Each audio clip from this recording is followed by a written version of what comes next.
RSS কর্মীকে Trinamool party অফিসে ডেকে ভয় দেখানোর যে ভিডিও ভাইরাল হয়েছে গতকালকে, সেই ভিডিও আমরা দেখিয়েছিলাম। তারই প্রতিবাদে এবার নানুরে বিজেপি আরএসএস কর্মী নেতাদের মিছিল, একেবারে নানুর থানার সামনে মিছিল করে এসে বিক্ষোভ।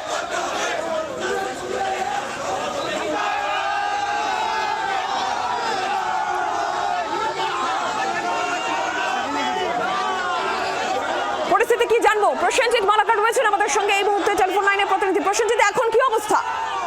দেখো, বিক্ষোভ ইতিমধ্যে উঠেছে এবং তার পাশাপাশি যার ভিডিও ভাইরাল হয়েছিল তার বাড়িতেও কিন্তু বিজেপির প্রতিনিধি দল, আইনজীবীরা তারা গেছিলেন, গিয়ে কথা বলেছেন এবং কথা বলে আশ্বস্ত করেছেন যে তাদের পাশে তারা থাকবে এবং তার পাশাপাশি তাদের বাড়িতে যাতে সংশ্লিষ্ট 24 ঘন্টার জন্য ওই বাড়িতে যাতে পুলিশ মোতায়েন করা হয় তার একটা দাবি কিন্তু বিজেপি নেতৃত্বের তরফ থেকে এবং আইনজীবীরাও তুলেছেন।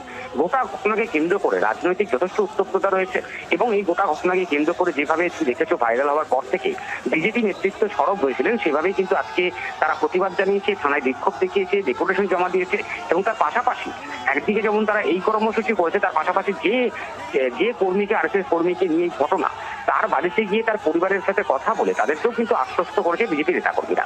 সেখানে আশ্বস্ত করেছেন আইনজীবীদের সাথে নিয়ে গিয়েও যে কোনো রকম কোনো মামলা থেকে শুরু করে পুলিশি যে সহযোগিতা সেটাও বিজেপি নেতৃত্ব করবে, এমনটা তারা জানিয়েছেন।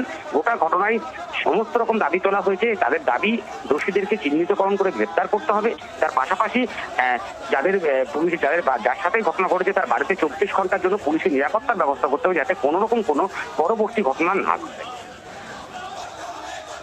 ধন্যবাদ প্রসেনজিৎ। বাংলার আওয়াজ, বাঙালির আবেগ, জি 24 ঘন্টা।